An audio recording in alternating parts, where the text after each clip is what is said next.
Hello and welcome. My name's Leanne. I live in Australia and this is my crafty cupboard.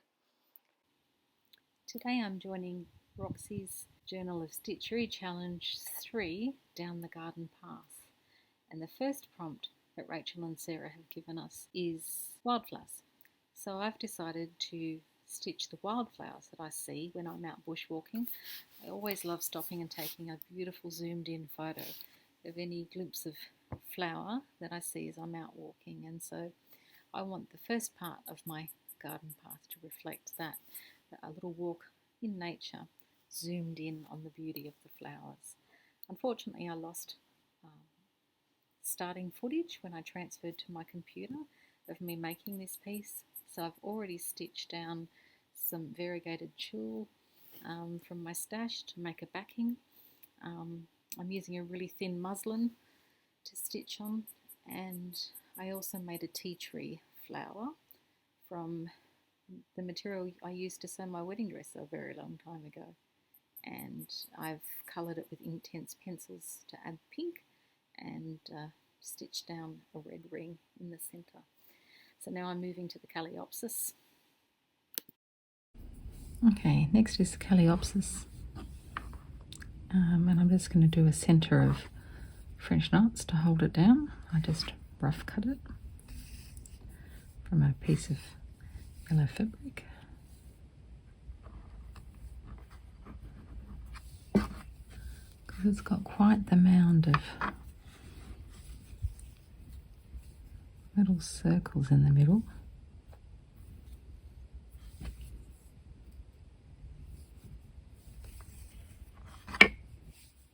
I'm just going twice with my wraps.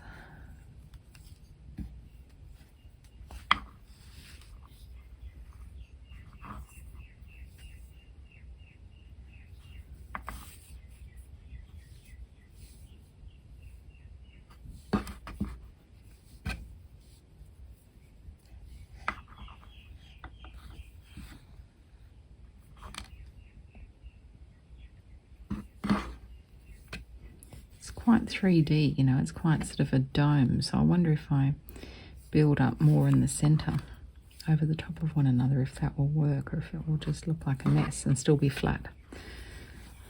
Only one way to find out. Let's give it a go.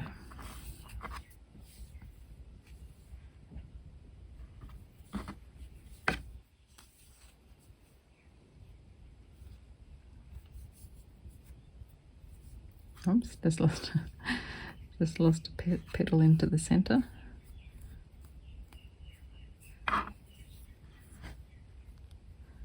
It's just there to give depth of colour.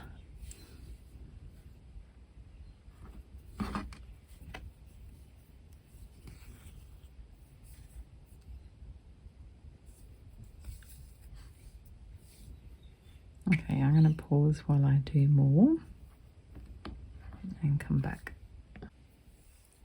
Okay, so now I'm just going to do a ring of really tiny gold glass bead around the outside of the centre.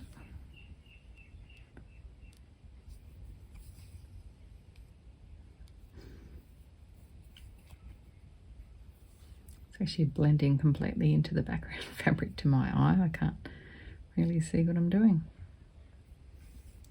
Okay. I'll just do them a bit spaced out apart first, and then see if I want to fill in the spaces or no.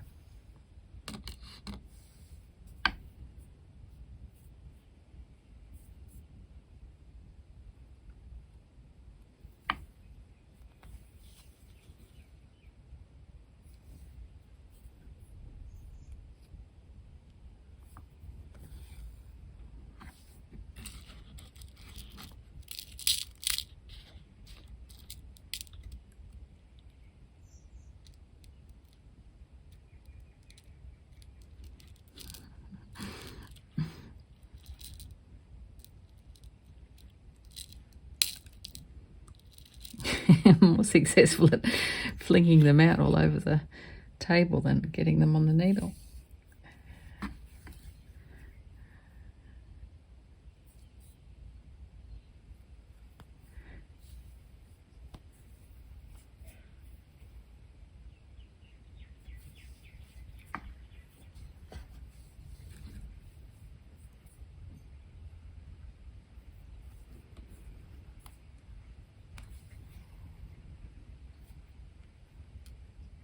Okay, I'm going to go around. I'll pause it. I'll be back. Okay, so that's done. I am going to leave it just to, that much and not overdo it. And when you look at it growing, it sort of grows on tall stalks and some broad leaves and lots of stems. So later, when the whole piece is done, if there's space for it, I'll add that detail as well. Next I'm working on the mountain devils. I've already stitched down some leaves just with a running stitch, and now you can see me getting ready to add more petals, just using some ribbon from a Christmas gift.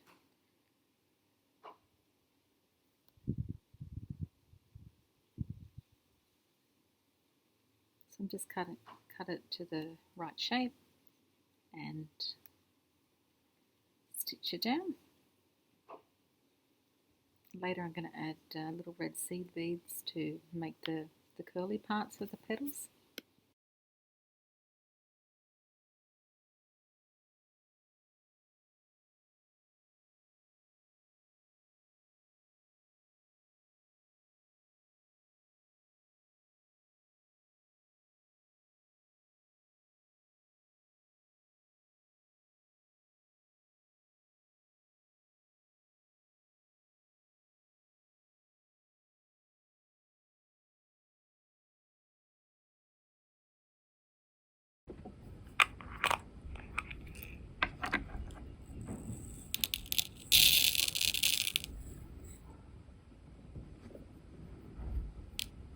I actually didn't know the name of this particular flower I'd snapped a picture of. So I found Google Lens really helpful. You can just upload your picture and it will show you some visually similar results.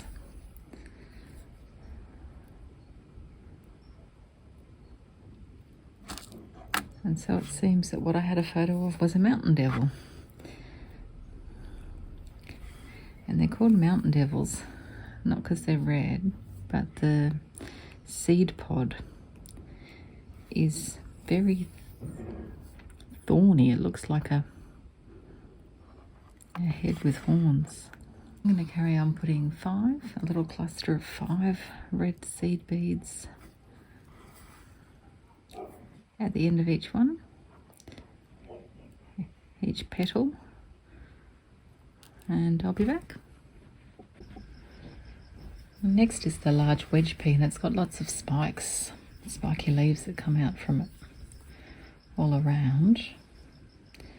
So I'll put it into a frame because I'm going to satin stitch over this one. So I'm just referring to my photo to see where its branches are. Its leaves, its spiky leaves are sticking out. Stitching those in.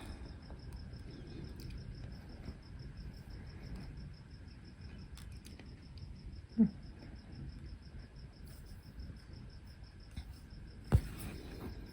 a little bit thicker at the top, so I'm thinking 2 stitches.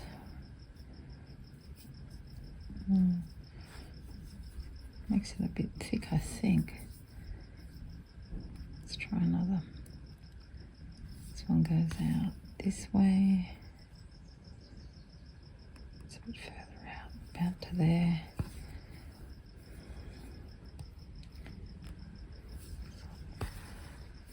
Maybe not take it all the way down, maybe split stitch it.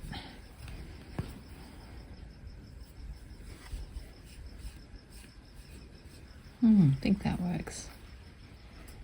Oh, this one's coming out.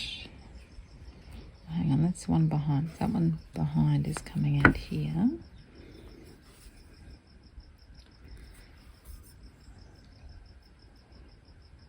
Yeah, they're about parallel. This one's actually a bit longer. That's interesting. All right. So I'm just using 6 strands.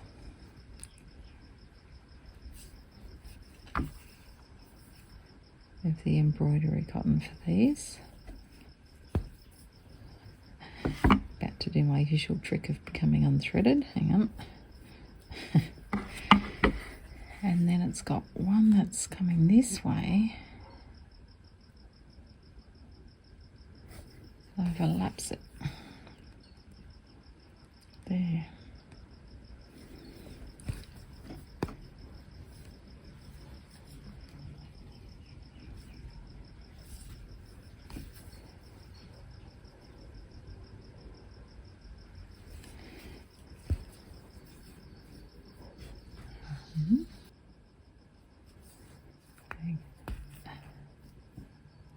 Ooh. Yeah, this is going to be one of those ones where I tuck it in at the end because I can't knot it.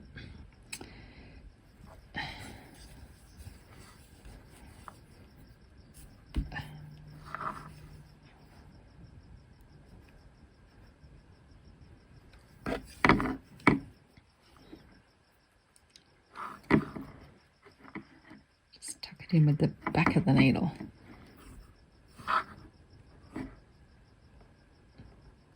And run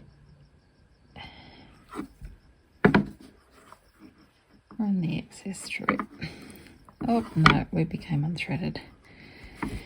That's okay. I'm going to tuck the excess here, and it will be stitched over when we satin stitch.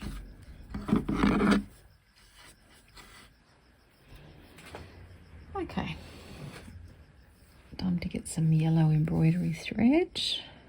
Do I want to go 6 strands and be lazy, or do more stitches with 2 strands?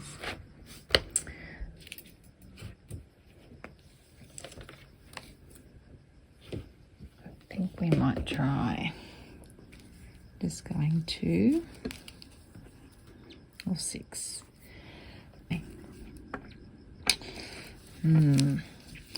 Might possibly use all of this, so I'm going to take the whole thing off. That's not its number anyway. I've lost its number.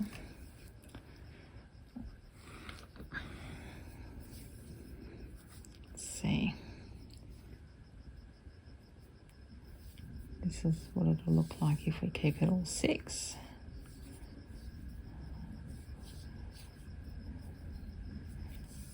It'll make it nice, and I think I'm going to try it. I'm hoping it'll make it sort of nice and 3D.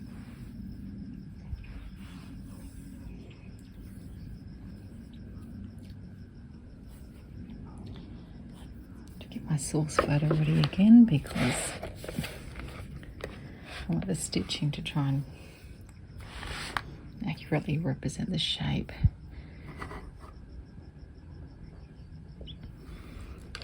In fact, it's sort of curves up like this. It's a bit rounded, curves back down. There's a bit rounded. And then this part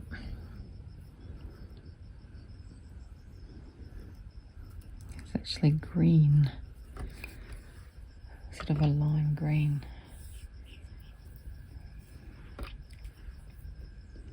I'm sticking with my very large needle if I'm going to use all 6. These are very short strands. Alright, away we go. So maybe if I start at the centre and work my way out. Work.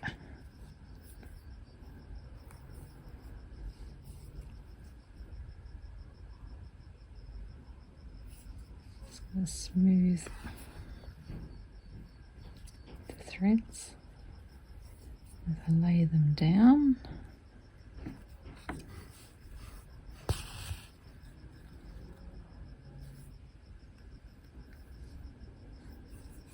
Okay, so I'm going to stitch from here out, then from here out, and then lastly this one. I'll be back.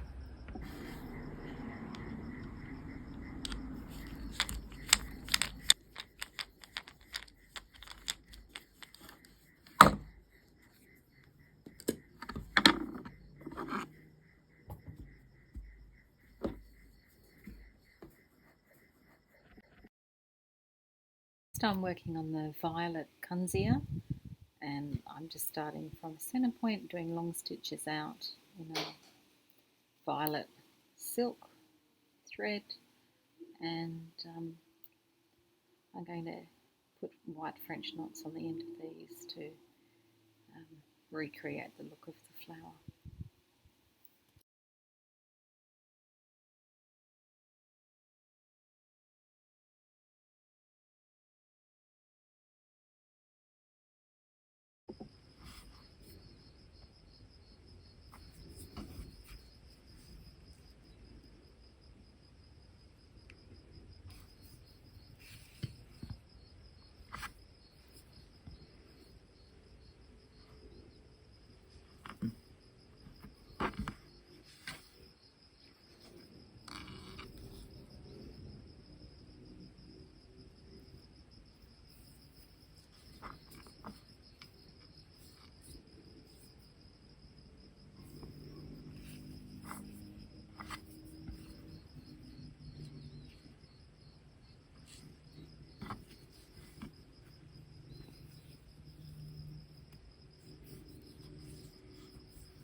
Now I've done all the knots, I'm just checking my reference photos again on the computer and comparing it to what I've created, where I'm up to.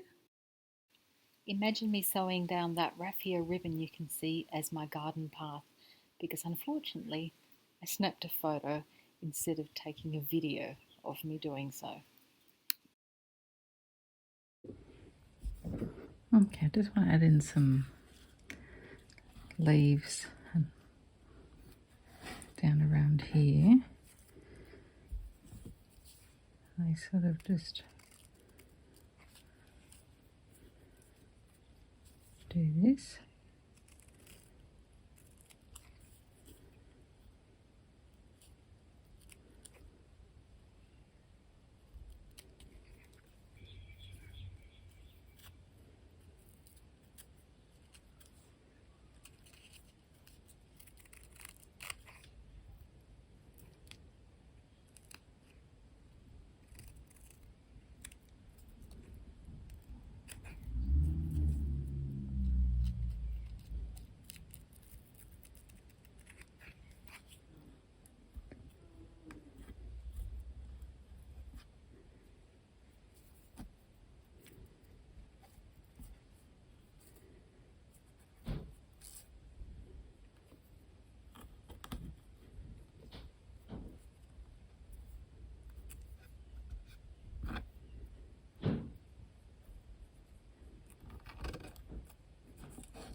Yeah, I'll stitch those on. I also added in some leaf stems using green tapestry wool, just couched down the wall, and added some yellow blossom using ribbon. And there's my finished piece so far. I've left the mountain path flapping over the edge just a little bit there at the side, so I can tuck it over. Thanks for watching, see you next time.